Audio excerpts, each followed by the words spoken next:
പയ്യന്നൂരിൽ അക്രമം നടക്കുന്നത് mafia സംഘങ്ങളുമായി ബന്ധമുള്ളവരുടെ നേതൃത്വത്തിലെന്ന് V Kunhikrishnan MLA.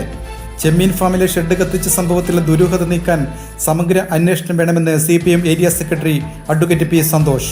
This news is brought to you by Padinjath golden diamonds, Cherupuzha, Alakode, Padiyottuchal. പയ്യന്നൂരിൽ വി കുഞ്ഞികൃഷ്ണൻ MLAയുടെ അനുയായി T. പുരുഷോത്തമന്റെ ചെമ്മീൻ ഫാമിലെ ഷെഡ് കത്തിച്ച സംഭവത്തിൽ വ്യക്തിവിദ്വേഷം ഉള്ളതായി സംശയിക്കുന്നതായും പയ്യന്നൂരിൽ അക്രമം പ്രോത്സാഹിപ്പിക്കുന്നത് മുൻ MLA ആണെന്നും മാഫിയ സംഘങ്ങളുമായി ബന്ധമുള്ളവരുടെ നേതൃത്വത്തിലാണ് സംഭവം നടന്നിട്ടുള്ളതെന്നും വി കുഞ്ഞികൃഷ്ണൻ MLA പറഞ്ഞു. അത് ഞങ്ങൾ കുറേ ആളുകളുടെ പേരെടുത്ത് പറഞ്ഞുകൊണ്ട് ഇവരെല്ലാം കൈകാര്യം ചെയ്യുമെന്ന ഭാഷ തന്നെയാണ് അതിൽ ഉപയോഗിച്ചിട്ടുള്ളത്. അതേ തുടർന്ന് നിരവധി നവമാധ്യമങ്ങളിൽ ഈ അക്രമം സംഘടിപ്പിക്കാൻ പ്രേരിപ്പിക്കുന്ന നിലയിലുള്ള ഒട്ടേറെ ടൈറ്റപ്പുകളും കമൻറ്റുകളും ഒക്കെ വന്നിട്ടുണ്ട്. അത് അക്രമങ്ങളെ പ്രോത്സാഹിപ്പിക്കാനുള്ള ഒരു സമീപനം സ്വീകരിച്ചിട്ടുണ്ട്. അണിയറയിലെന്തോ നീങ്ങുന്നുണ്ട് എന്നത് ബോധ്യപ്പെടും വിധത്തിലാണ്. അത് ഏത് പ്രൊഫൈലിൽ നിന്നാണോ അല്ലെങ്കിൽ ഏതെങ്കിലും പ്രധാനപ്പെട്ട വ്യക്തികളിൽ നിന്നാണോ? അത് മുൻ MLAയുടെ ഭാഗത്തു നിന്നാണ് ഇവിടെ പ്രസംഗം ഉണ്ടായത്. മുൻ MLAയുടെ ഭാഗത്തു നിന്നാണ് ഇവിടെ സംസാരം ഉണ്ടായത്. തുടർന്ന് അദ്ദേഹത്തെ ചുറ്റിപ്പറ്റി നിൽക്കുന്ന ആളുകളുടെ ഭാഗത്തു നിന്നാണ് ഈ നവമാധ്യമങ്ങളിൽ ഈ നിലയിലുള്ള ക്യാമ്പയിനുകളെല്ലാം നടന്നിട്ടുള്ളത്. അതുകൊണ്ട് CPM ആകെ ഇങ്ങനെ ഒരു നിലപാടാണ് എന്നുള്ള അഭിപ്രായം എനിക്കില്ല, വ്യക്തിപരമായി എനിക്കില്ല.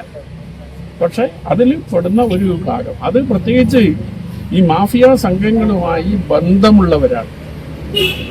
അവർ CPM ലീഡർഷിപ്പിൽ പെടുന്നവരുമാണ്. അപ്പം അവരുടെ നേതൃത്വത്തിലാണ് ഈ കാര്യങ്ങളെല്ലാം നീങ്ങുന്നത് എന്നതാണ് ഞാൻ മനസ്സിലാക്കുന്നത്.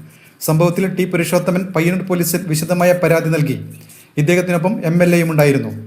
അതേസമയം പയ്യന്നൂരിലെ മത്സ്യകർഷകൻ T. പുരുഷോത്തമന്റെ ഫാമിലെ ഷെഡ് കത്തിച്ച സംഭവത്തെ സംബന്ധിച്ച് സമഗ്രമായ അന്വേഷണം നടത്തി ദുരൂഹത നീക്കണമെന്ന് CPIM Payyanur area secretary advocate P. Santhosh പ്രസ്താവനയിൽ ആവശ്യപ്പെട്ടു. സംഭവത്തെ തുടർന്ന് വാർത്താ ചാനലുകൾ നടത്തിയ പ്രതികരണത്തിൽ T. പുരുഷോത്തമൻ പറഞ്ഞത് സാധാരണ എല്ലാ ദിവസവും ഫാമിലെ ഷെഡിൽ ജീവനക്കാർ ഉണ്ടാകാറുണ്ടെന്നും ഇന്നലെ ഉണ്ടായിരുന്നില്ല എന്നുമാണ്. ഇത് ദുരൂഹമാണ്. തിരഞ്ഞെടുപ്പ് ഫലം വന്ന ശേഷം നാടിന്റെ സമാധാനത്തിന് ഭംഗം വരുത്തുന്ന സംഭവങ്ങളൊന്നും പയ്യന്നൂരിൽ ഉണ്ടായിട്ടില്ല എന്നും അതുകൊണ്ട് തന്നെ ഷെഡ് കത്തിച്ച സംഭവം സംബന്ധിച്ച് സമഗ്രമായ അന്വേഷണം നടത്തി ദുരൂഹത നീക്കണമെന്നും അഡ്വക്കേറ്റ് P. സന്തോഷ് ആവശ്യപ്പെട്ടു. നിങ്ങൾ സ്വർണ്ണാഭരണങ്ങൾ വാങ്ങുമ്പോൾ വഞ്ചിതരാകാതിരിക്കാൻ ജാഗ്രത പാലിക്കുക. 2023 ഏപ്രിൽ 1 മുതൽ സ്വർണ്ണ പരിശുദ്ധി ഉറപ്പുവരുത്തുന്നതിന് കേന്ദ്ര ഗവൺമെന്റ് ആഭരണങ്ങളിൽ HUID നിർബന്ധമാക്കിയിരിക്കുന്നു.